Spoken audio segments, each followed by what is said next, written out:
नमस्कार दोस्तों, study point Nilesh Kumar channel पर मैं नीलेश आपका स्वागत करता हूं। चैनल पे नए मेहमान हो तो चैनल को सब्सक्राइब कर लीजिए, बेल आइकन प्रेस कर लें ताकि आप तक नोटिफिकेशन पहुंच सके। और आज हम देखेंगे मौर्य साम्राज्य। मौर्य साम्राज्य से जुड़े हुए जितने भी फैक्ट होंगे, वन लाइनर फैक्ट सारे कंप्लीट करेंगे। तो वीडियो में कंटिन्यू बने रहें, वीडियो को पूरा देखिए, ध्यान से देखिएगा और वीडियो को अधिक से अधिक शेयर कीजिए, लाइक करें। और चलते हैं टॉपिक पर। तो हम देख रहे हैं मौर्य साम्राज्य। प्रथम भारतीय साम्राज्य स्थापित किया गया था चंद्रगुप्त मौर्य के द्वारा। गुप्त साम्राज्य, गुप्त, मौर्य, वर्धन, कुषाण में से सबसे पुराना राजवंश कौन सा है? तो मौर्य है। इनमें से जितने भी है, इनमें से कौन सा पुराना है? तो मौर्य है। जिसके ग्रंथ में चंद्रगुप्त मौर्य का विशिष्ट रूप से वर्णन हुआ वह है कौन है? विशाखदत्त। सेंड्रोकोटस से चंद्रगुप्त मौर्य की पहचान की गई विलियम जोन्स ने। प्लेनी जस्टिन स्ट्रैबो तथा मैगस्थनीज में से वह जिसने सेंड्रोक्रोटस चंद्रगुप्त मौर्य और सिकंदर महान की भेंट का उल्लेख किया तो जस्टिन ने किया था। कौटिल्य प्रधानमंत्री थे चंद्रगुप्त मौर्य के। चाणक्य अपने बचपन में जाने जाते थे, विष्णुगुप्त के नाम से जाने जाते थे। कौटिल्य का अर्थशास्त्र है एक शासन के सिद्धांतों की पुस्तक। सप्तांग सिद्धांत के अनुसार राज्य के अंग हैं राजा, अमात्य, जनपद, दुर्ग, कोष, सेना व मित्र। कौटिल्य के अर्थशास्त्र का प्रकाश डाला गया था राजनीति की नीतियों पर। मैकियावेली के प्रिंस से तुलना की जा सकती है कौटिल्य के अर्थशास्त्र की। डाइमेकस भारत आया था बिंदुसार के शासनकाल में। पाटलिपुत्र में स्थित चंद्रगुप्त का महल मुख्यतः बना था लकड़ी का। आगे चले, सारे महत्वपूर्ण फैक्ट है। पाटलिपुत्र में स्थित चंद्रगुप्त का महल किसका बना था? लकड़ी का। जिस प्राचीन नगर के अवशेष कुंभहार स्थल से प्राप्त हुए वह है पाटलिपुत्र। बुलंदी बाग प्राचीन स्थान था पाटलिपुत्र का। अशोक, चंद्रगुप्त, बिंदुसार तथा कुषाण में से वह मौर्य राजा जिसने दक्कन की विजय प्राप्त की चंद्रगुप्त। मालवा, गुजरात एवं महाराष्ट्र पहली बार जीता चंद्रगुप्त मौर्य ने। वह अभिलेख जिसमें से यह प्रमाणित होता है कि चंद्रगुप्त का प्रभाव पश्चिम भारत पर था, रुद्रदामन का जूनागढ़ अभिलेख। गुजरात चंद्रगुप्त मौर्य के साम्राज्य में सम्मिलित था, यह प्रमाणित होता है रुद्रदामन के जूनागढ़ अभिलेख से। सेल्यूकस जिनको अलेक्जेंडर द्वारा सिंध एवं अफगानिस्तान का प्रशासक नियुक्त किया गया था को हराया था। किसने हराया था? चंद्रगुप्त ने। चंद्रगुप्त मौर्य ने सेल्यूकस को पराजित किया था 305 ईसा पूर्व। चंद्रगुप्त मौर्य ने सेल्यूकस को पराजित किया था 305 ईसा पूर्व। बीसी की बात चल रही है यहाँ। लोगों को अक्सर बीसी और एडी में कन्फ्यूजन होता है। सहिष्णुता, उदारता और करुणा के त्रिविध आधार पर राजधर्म की स्थापना की अशोक ने। अफगानिस्तान, बिहार, श्रीलंका तथा कलिंग में से वह क्षेत्र जो अशोक के साम्राज्य में सम्मिलित नहीं था श्रीलंका।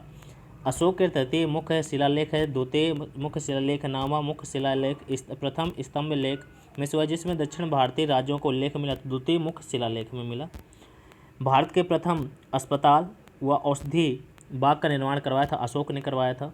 अशोक ने बौद्ध होते हुए भी हिंदू धर्म में आस्था नहीं छोड़ी। इसका प्रमाण क्या है? देवनाम प्रिय की उपाधि। अशोक के शासनकाल में बौद्ध सभा आयोजित की गई थी पाटलिपुत्र में। मौर्य शासक जो बौद्ध धर्म के अनुयायी थे अशोक और एवं दशरथ। रज्जुक थे मौर्य शासन में अधिकारी। सार्थवाह कहते थे, किन्हें कहते थे? व्यापारियों के काफिले को। अग्रहारिक युक्त प्रादेशिक तथा राजुक में से वह अधिकारी जो मौर्य प्रशासन का भाग नहीं था अग्रहारिक। सारनाथ स्तंभ का निर्माण किया था तो अशोक ने किया था।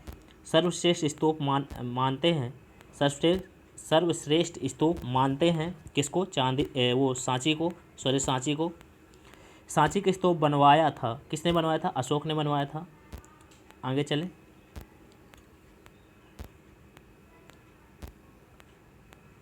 अशोक सम्राट की तीर्थ यात्रा का सही क्रम है। गया पहले, कुशीनगर, लुम्बिनी, कपिलवस्तु, सारनाथ एवं श्रावस्ती। अशोक के शिलालेखों में प्रयुक्त भाषा प्राकृत भाषा में। कालसी, गिरनार, शाहबाजगढ़ी तथा मेरठ में से वह अशोककालीन अभिलेख जो खरोष्टी लिपि में है तो शाहबाजगढ़ी। पत्थर का प्राचीनतम शिलालेख है प्राकृत भाषा में। अशोक के शिलालेखों को सर्वप्रथम पढ़ाया था जेम्स प्रिंस ने। पढ़ा था। वह स्थान जहाँ प्राक अशोक ब्राह्म लिपि का पता चला तो कहाँ था? अनुराधापुर।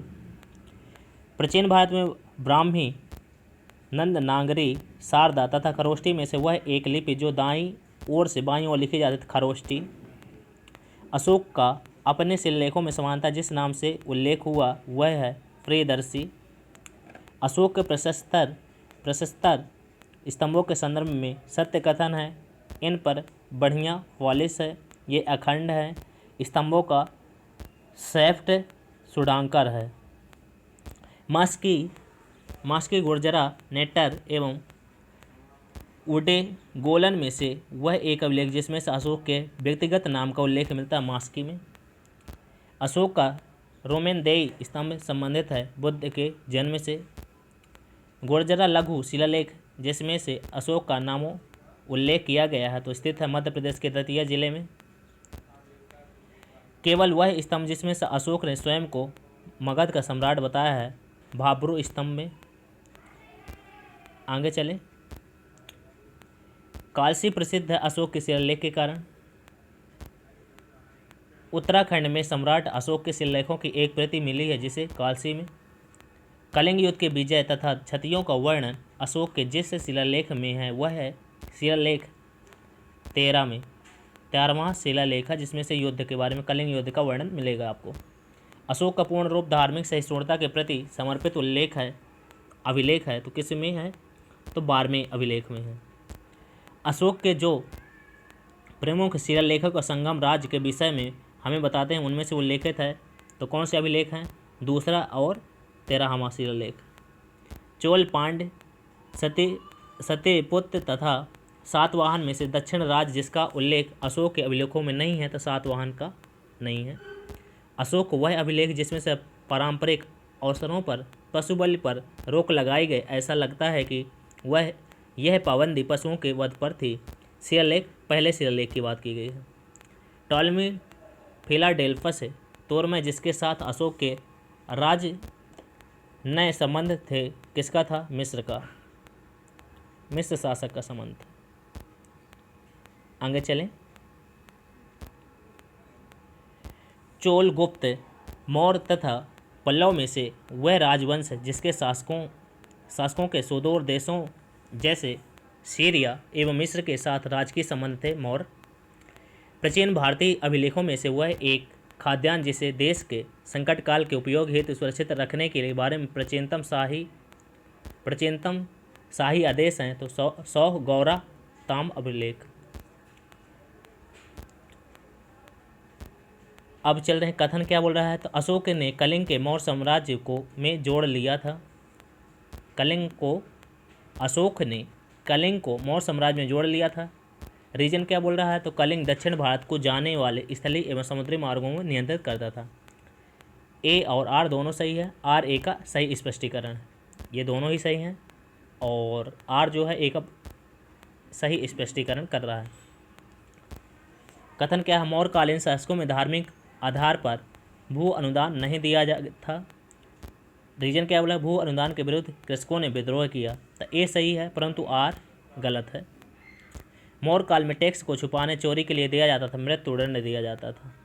प्रसिद्ध यूनानी राजदूत मेगास्थनीज भारत में आए थे तो किसके दरबार में? चंद्रगुप्त मौर्य के दरबार में। मेगास्थनीज ने अपने ग्रंथ इंडिका में, ग्रंथ क्या था? इंडिका में से भारतीय समाज को विभाजित किया था 7 श्रेणियों में। अर्थशास्त्र, मुद्रा राक्षस मेगास्थनीज की इंडिका तथा वायु पुराण में से वह स्रोत जिसमें से उल्लिखित है कि प्राचीन भारत में दास्ता नहीं थी। मेगास्थनीज की इंडिका में ऐसा बताया गया कि दास्ता नहीं थी मौर्य साम्राज्य में। वह स्रोत जिसमें से पाटलिपुत्र के प्रशासन का वर्णन मिलता है तो इंडिका वह स्रोत जो मौर्यों के नगर प्रशासन का विस्तृत वितरण या विवरण प्रस्तुत करता है। मेगस्थनीज की पुस्तक का नाम इंडिका और मौर्य नरेशों ने विकास किया था संस्कृति का लाभ व सहित प्रांतीय विभाजन हिंदू कुश तक साम्राज्य भाग एवं बलि थे राजस्व के स्रोत। मौर्य काल में भूमि कर जो कि राज्य की आय का मुख्य स्रोत था एकत्रित किया जाता था सीताध्यक्ष द्वारा। मौर्य काल में सीता से तात्पर्य राजकीय भूमि से प्राप्त आय। मौर्य मंत्री परिषद में से राजस्व इकट्ठा करने से संबंधित था समाहर्ता।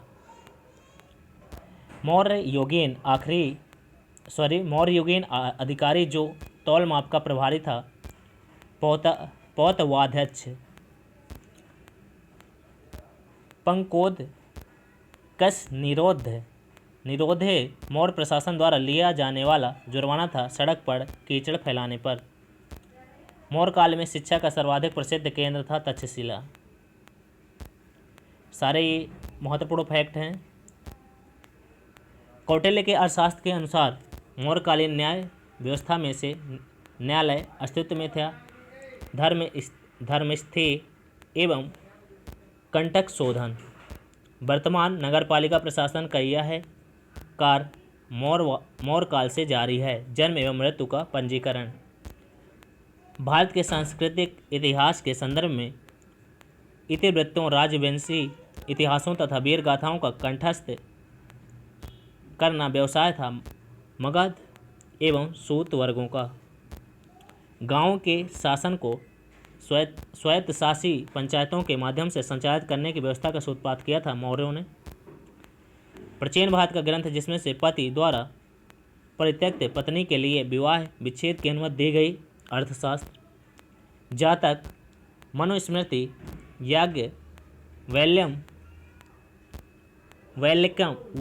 याज्ञवल्क्य एवं अर्थशास्त्र में से पुनर्विवाह वर्जित है तो मनुस्मृति में। विदेशियों को भारतीय समाज में मनु द्वारा दिया गया सामाजिक स्तर था वात्र क्षत्रियों का। प्राचीन भारत के यात्रियों का सही क्रम है। प्राचीन भारत के यात्रियों का सही क्रम है तो मेगस्थनीज, फाहियान, हेनसांग, इत्सिंग। आगे चलें। चंद्रगुप्त, सेंडोकोटस, बिंदुसार, अमित्रहत, अशोक को पेदस्सी, चाणक्य को विष्णुगुप्त, ये दूसरे नाम से जिनके उपनाम थे। अंतिम मौर्य सम्राट था बृहद्रथ। सही कथन क्या है तो अंतिम मौर्य शासक बृहद्रथ की हत्या उसके प्रधान सेनापति पुष्यमित्र शुंग ने की।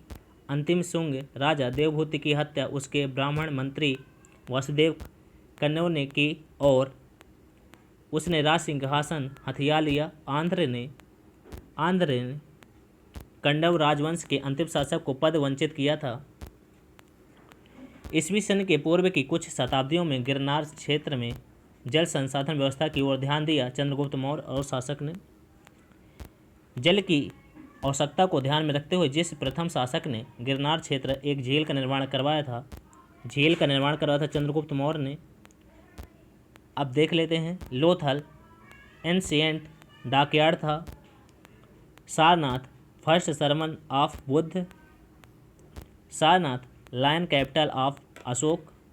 Nalanda great seat of Buddhist learning. आगे चलें तो हमने यहाँ तक देखा कि मौर्य साम्राज्य से जुड़े हुए जितने भी महत्वपूर्ण फैक्ट सारे कंप्लीट किया। आई होप कि आपको टॉपिक समझ में आया होगा। प्रोनाउंसिएशन में कहीं मिस्टेक हो जाती हैं उसको इग्नोर करते हुए बाकी आप महत्वपूर्ण जानकारी को समझें और वीडियो को अधिक से अधिक शेयर कीजिए। चैनल पे नए मेहमान चैनल को सब्सक्राइब करें, बेल आइकन प्रेस करें ताकि उन तक नोटिफिकेशन पहुंच सके। चलिए मिलते हैं नेक्स्ट वीडियो के साथ। तब तक के लिए जय हिंद, जय भारत।